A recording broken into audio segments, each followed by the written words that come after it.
Wow, welcome back. And my bike and back man is with me this morning. Steve, how are you? I'm good, thank you. And yourself? I'm great. You were telling me about Sean Kelly, the great and iconic Irish cyclist, having been in Carlingford yesterday. Yeah, well, that's what I heard. I heard that he was giving out the prizes. For a big cycling event. Yes. Yeah. Cycling is important to you in the maintenance of your well-being. Yes, And, yes. it's something you would recommend to people. It is, yeah, it's great. It's obviously it has its dangers, and you have to be careful on the roads. Yes.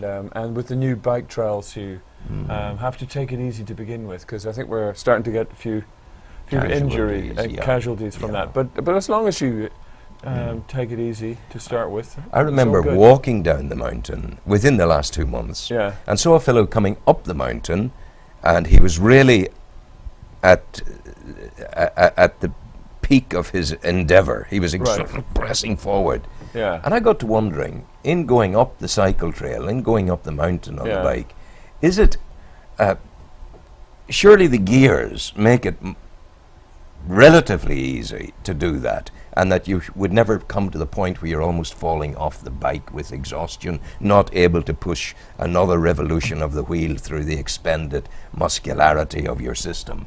But it's not quite the... You come to the end of your tether. Well, because even when you're walking up, and not bringing the how many kilos of bike up with you, you're still, every now and again, you have a little rest. And sometimes some of those parts are quite steep, especially if you're not on the trails. My memory of biking when I was riding a bike was that I knew I was in trouble when the bike started to go in an arc from left to right. And this isn't the way to do it. Yeah, no. No, that's not the way to do it. In the olden days, I had a penny farthing. Absolutely. On my penny farthing, the first time I had proper cycling shoes with the cleats and used to have a strap, a rat trap. That's right. Over the top. And the very first time I ever went out for a ride, and I thought I was absolutely it, you know. And as long as you didn't have a fixed wheel. No. But I came to a stop. There was a traffic light, and I came to a stop, and I realised I hadn't undone it, and the whole bike just tipped over in front of a large and appreciative audience. It was great. I remember once, talking about a motorbike, on my motorbike, it was parked in PJ O'Hare's yard in Carlingford about 10 years ago, and I'd had a pint in PJ's and was coming out at midnight to get on my bike, my motorbike, and go all the way back to my boat in the marina where I would repose for the night, you see. Right. And I went round, got on the bike and came out and was in the car park, ready to go off, and suddenly, it was the guards sitting beside me in the car. Right. And your man says, "Where's your hat?" I said, "Well, it's in the box at the back of the bike." "Would you not be as well putting it on?" I said, "I will." "Oh, hold on a minute, just park the bike there." And I parked the bike, the motorcycle. It was a Honda VF 500, a lovely bike. Nice bike. Joey Dunlop had that bike. That's when he set up the first speed record in the Isle of Man with. Wow. So I was escaping with my life in this situation. But the guard said to me, "Park it there. Now walk across to the far end of the car park and come back to me." Yeah. I did so. He said, "Now," he said, "you've been having a drink." I said, "I have." Well, he said, "I'm going to tell you now, leave the bike and walk back to the boat." I said, "I will." I was very, very compliant, as you would be in such a circumstance. Absolutely. And very reverential. I may even have you doffed my... You always are. In those situations. Yes.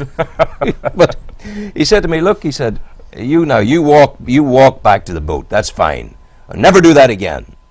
So the next day he was down at the marina doing a bit of business, and I came out. I said, "Look, I just want to thank you for last night because I think we did good." But he says, "Yeah." He said, if I had arrested you, you would have hated me forever.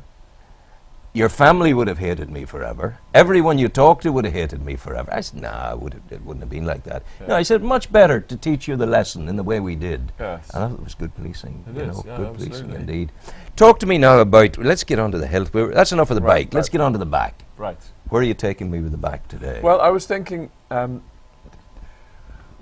there's not a great deal of general information that we can give about back pain because so many different types of back pain exist, so many different reasons for it. But I think the one thing that it holds true in pretty much every case is that we need to bend over properly. Bending, when you bend down to wipe the table or sign your name or pick something up, I think most people do it wrong. And that causes irritation to the tissues on a chronic level. Every day, hundreds of little bends that are wrong, irritating the joints, irritating the bones. And is it possible that it can become second nature to do it correctly? Absolutely. As with everything else, you learn it, you keep doing it correctly, consciously. You mindfully bend for the first 3 or 4 weeks, and then it becomes normal. It becomes the way you do it. And all the time while walking, being stretched, hanging from the hook above your head, the straight column of the spine. Right, you're going to show us how to bend and lift things. Well, would you like to go to set number 2, please? I will indeed. He's going to set number 2, Sean. We're in your hands, my big, tall physiotherapist friend. You got it. Okay. We're with you. Okay, so I think most people, well, very often people will bend like this to pick things up. If that may seem familiar to you. Okay. And what that does is it opens the joints up at the back, exposing your discs without, with no security for the discs, and also opening the joints out so that if you were to pick something up that's too heavy, it might pull open those joints a little bit too far and cause pain. If we look at the way weightlifters work, they will always keep that flat back and bend forward like this. Okay? Important, as Sean, our lovely cameraman, was talking about this morning, also is don't collapse here. Don't drop down, because once your chest drops and your head comes forward, then you naturally bend wrongly back here as well, at the low back. So keep your chest out and stick your backside out.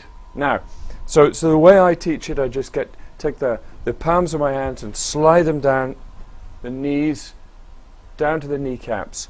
You can see that it's not like I'm sitting down here. I'm just bending over, looking at something fascinating on the floor. I've got a nice flat back, and when I let go, I can come back up. So slide the palms of your hands down to your kneecaps. Lovely flat back. Make sure, get somebody to say, yes, that's nice and flat. If it isn't, and many of you will instinctively do this, you'll have to play with the back until you can get it nice and flat. Okay? It'll feel weird to begin with, but the more you do it, the more normal it becomes. And then, after a while, bending properly becomes normal. So keep your chest strong out, flat back, stick your bottom out as you bend forward, so that when I go to pick up this book, I can bend like this. Okay? We don't need to bother with. I think if Rowan and I were going to move this sofa here, this lovely Destination Nuri sofa, then I think it would be important for us to keep our backs, our bodies at all times. Up. Yes. Upright. But when you're picking up something small, I don't have to pick up this book like that. That would be ridiculous. Yeah. But so you can bend, but making sure that the back is flat all the time. Flat back. Flat back. Dare I come and sit with me again? Dare I suggest to you that part of the problem of the bad back exists halfway between your nose and your chin. With the amount of food that people bucket into themselves, they give themselves overweight, they're obese, they're carrying around too much weight. There is some truth in that, and certainly if you get very heavy, then back pain can be a result. But I think a little bit of a little bit of padding after Christmas and things. I really don't think it's going to affect a great deal. So people with back pain, if you're carrying a few extra pounds, I think, while that's good for your heart and many other reasons, I don't think it would be an effective way of reducing your back pain. I also often wonder whether the business of jogging on the roads, I see a lot of old joggers who've been doing it all their lives. They seem quite crippled with their skeletons, and they're hobbling around like old men, older than they should be. Yeah. Now, undoubtedly, they're aerobically magnificent. Yes. Their heartbeat is everything it should be. They're breathing fantastic. But the thumping and the hammering on the roads, even in fantastic new shoes, I think must surely be a problem. I think it is. I think obviously if your sporting activity causes you pain, then you should really reconsider either changing your technique or the sport itself. Yeah. Walking is fantastic. So walking is fantastic. Yeah, I think Swimming. so. Swimming. There's cycling. There's lots of things. But I do agree that especially people who've been sedentary, who've sat behind a desk for 25 years and then suddenly realize that they're 45 or 50 and feel the need to do a marathon. I have no proof of this, but I'm not sure it's going to be great for your knees. Yeah, we said before that that evolution got it slightly wrong whenever it encouraged us to stand up straight. That we're at our best when we're a bridge rather than a tower. Yes. The gorilla on his fours, his legs, his feet, and his hands. Yeah.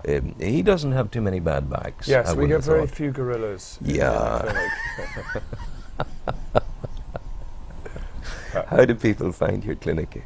They find it halfway down the old Warren Point Road. Beyond Kyo's Garage. Beyond Kyo's Garage, there you go. And you can also find us on the web, not on the website, which is still in the pipeline. Oh, okay.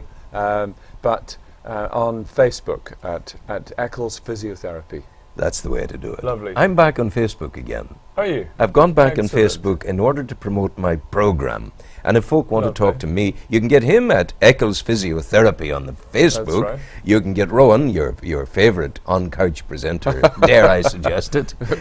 You can get me at rhand at hotmail.co.uk. You can also Facebook me at Rowan Hand. How's that? That's lovely. That's Yeah, lovely. very good. Thank you. You for can all coming in. become his friends. How many friends Yeah. do you have?